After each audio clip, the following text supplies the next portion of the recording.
Assalamualaikum warahmatullahi wabarakatuh. Bismillah, alhamdulillah, wassalatu wassalamu ala rasulillah wa ala alihi wa sahbihi wa mawala. La hawla wa la quwwata illa billah.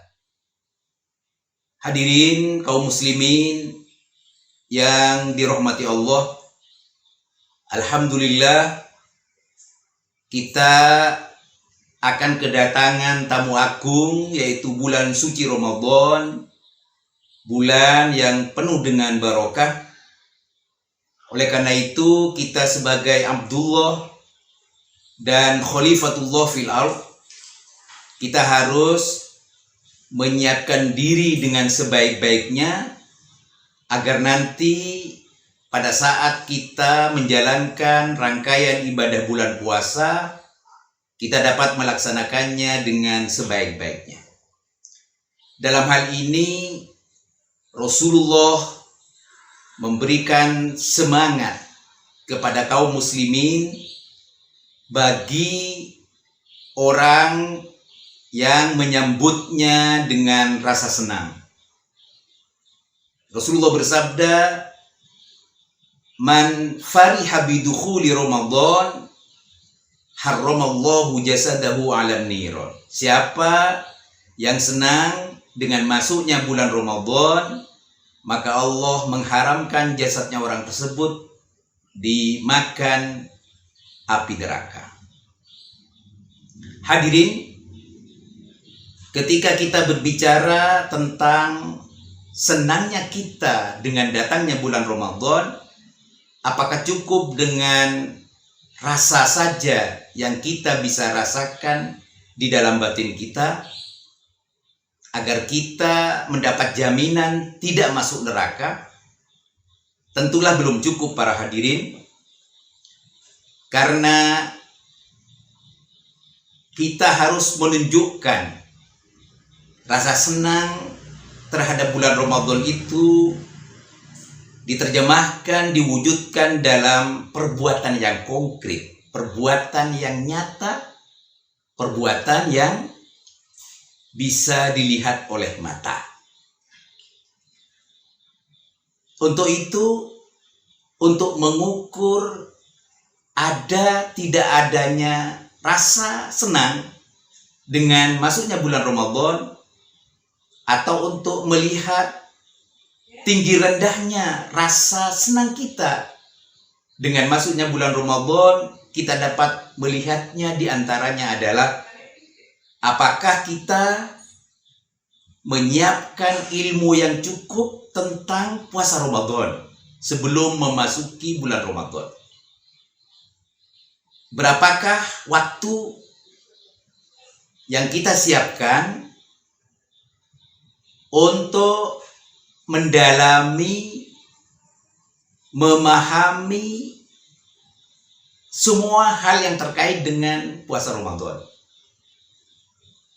Kalau kita betul menyiapkan waktu dan tenaga untuk mempelajari ilmu-ilmu tentang kepuasaan, maka insya Allah itu masuk sebagai orang yang senang dengan datangnya bulan Ramadan, karena sudah ada satu indikator, yaitu menyiapkan ilmu-ilmu yang berkaitan dengan puasa Ramadan. Tapi apakah cukup para hadirin dengan satu indikator itu? Tentu belum.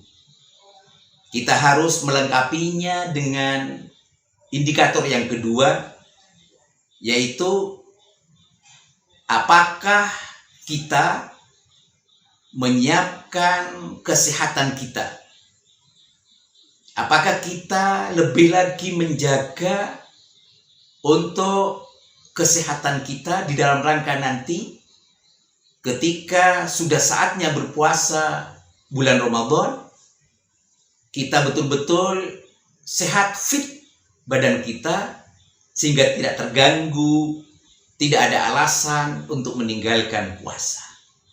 Itu indikator kedua. Yang ketiga, seberapa banyak bekal finansial yang kita siapkan khusus terkait dengan pelaksanaan rangkaian puasa bulan Ramadan. Kalau kita menyiapkan secara khusus, maka tentu itu masuk hal yang ketiga, indikator yang ketiga, bahwa kita ini merupakan orang yang senang, bahkan betul-betul senang dengan datangnya bulan Ramadan. Dan itu sebagaimana dikatakan oleh Rasul, orang yang haram badannya dilalap api neraka. Hadirin, bahkan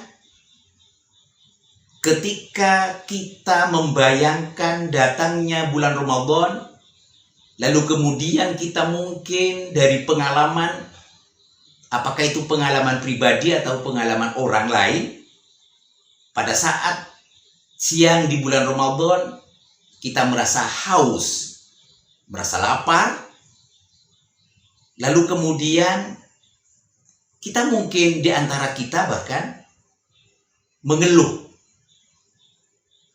tentang lapar dan dahaganya kita.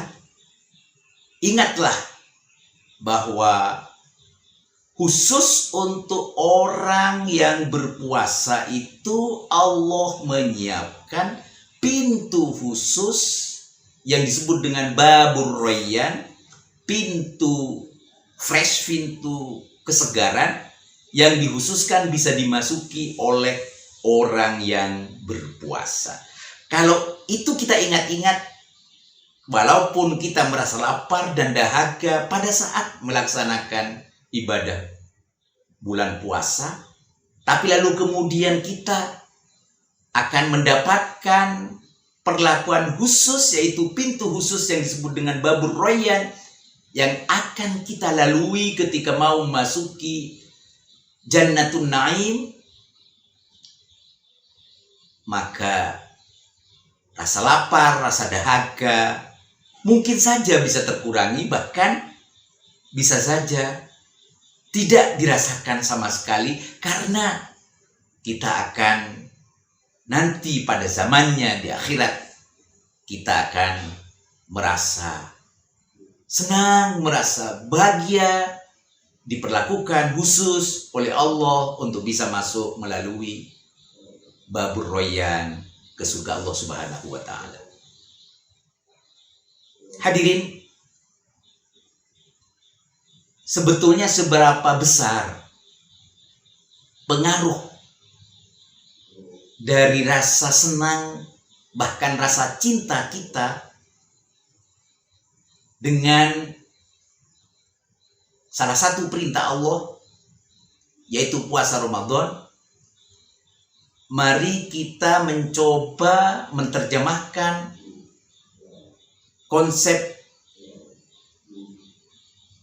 yang biasa kita kenal dari seorang sufi besar perempuan, Robiah Al-Adawiyah, atas dasar mahabbatullah, atas dasar cintanya dia yang besar kepada Allah, maka perintah Allah dilaksanakan dengan baik, dilaksanakan dengan sempurna,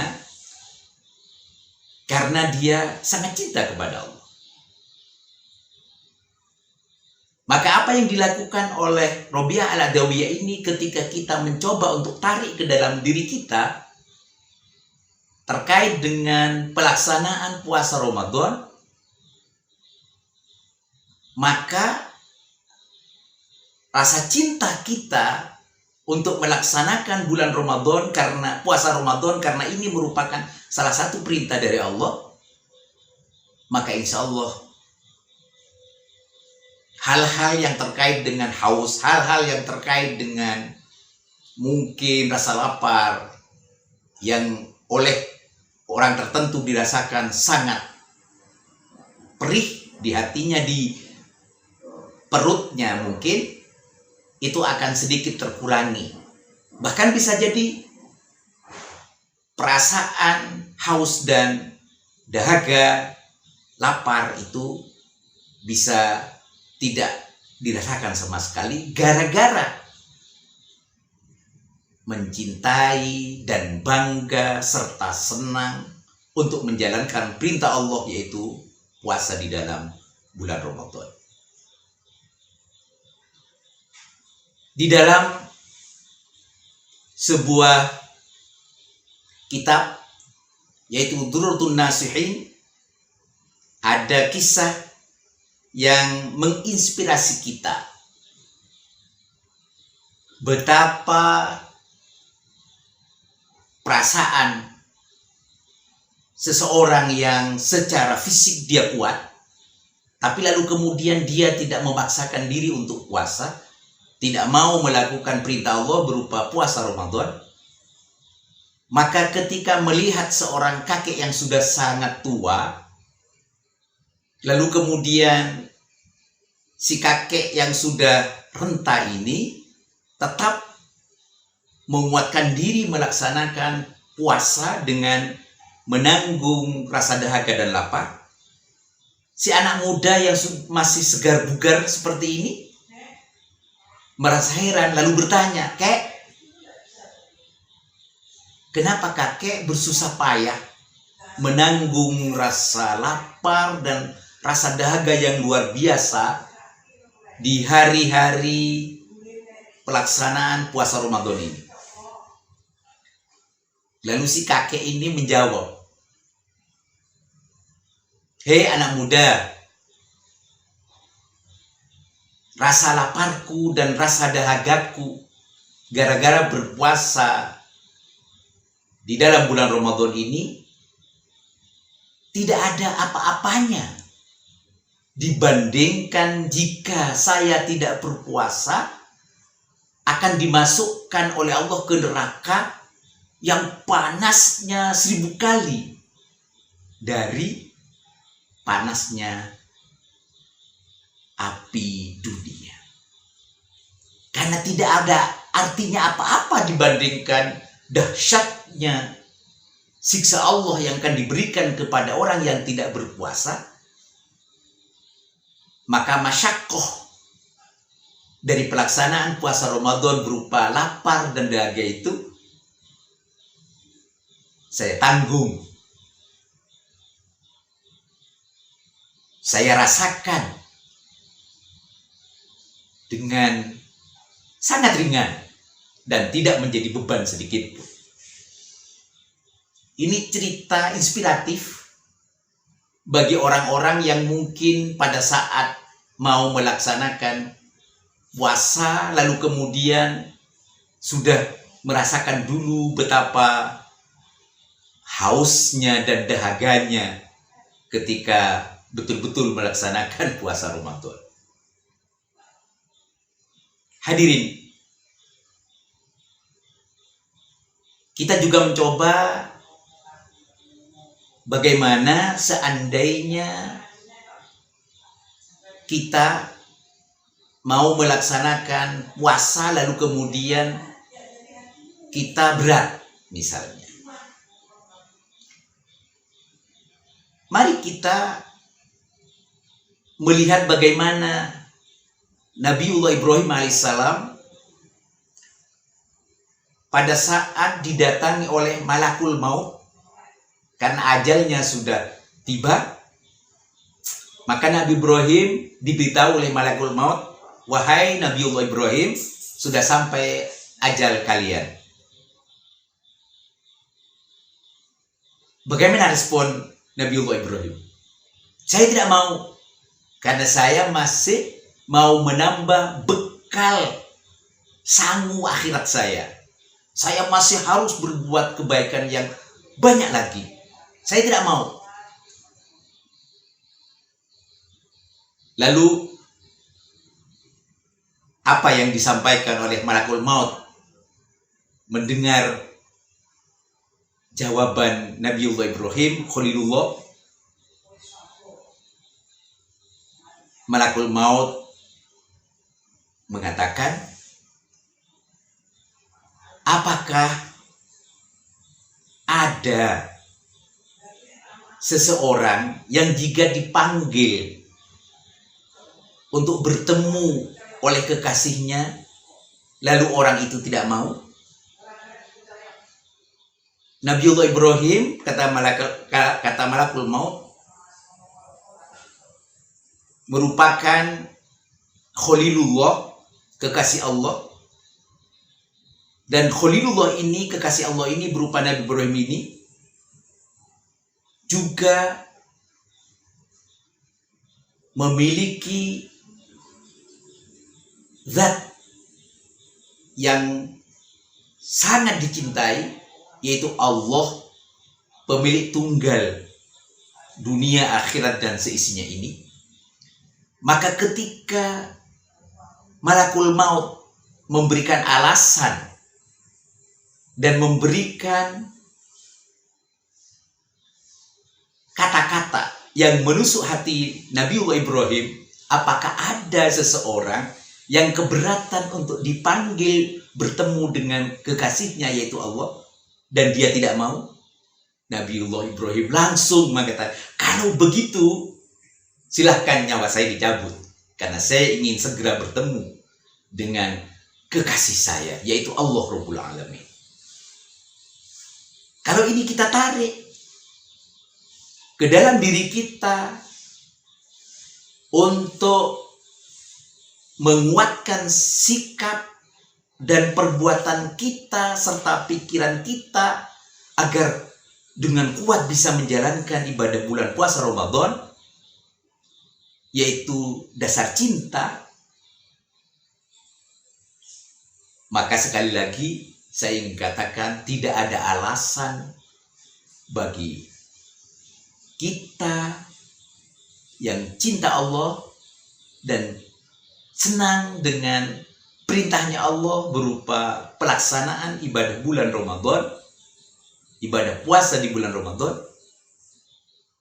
maka muncul motivasi yang kuat, muncul dorongan dari batin yang kuat untuk menyiapkan segala hal di dalam rangka bisa melaksanakan semua rangkaian ibadah di dalam bulan Ramadan.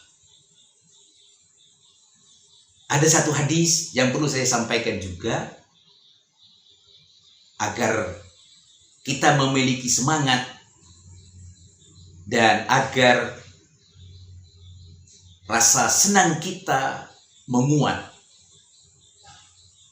yaitu sabda Rasul, "Lau ta'lamu ummati ma fi Ramadan latamannau an takuna sanatu kulluha Ramadan." Jika umatku mengetahui tentang kebaikan-kebaikan, keberkahan-keberkahan yang ada di dalam bulan Ramadan, niscaya umatku akan berharap semua bulan dari 11 bulan sisanya Ramadan itu, selain Ramadan itu, berharap akan dijadikan semuanya sebagai bulan Ramadan. Artinya 1 tahun 12 bulan itu diharapkan menjadi hanya bulan Ramadan. Bagi siapa? Bagi orang yang tahu hakikat bulan Ramadan. Itu yang dapat saya sampaikan, mudah-mudahan ada manfaatnya. Wassalamualaikum warahmatullahi wabarakatuh.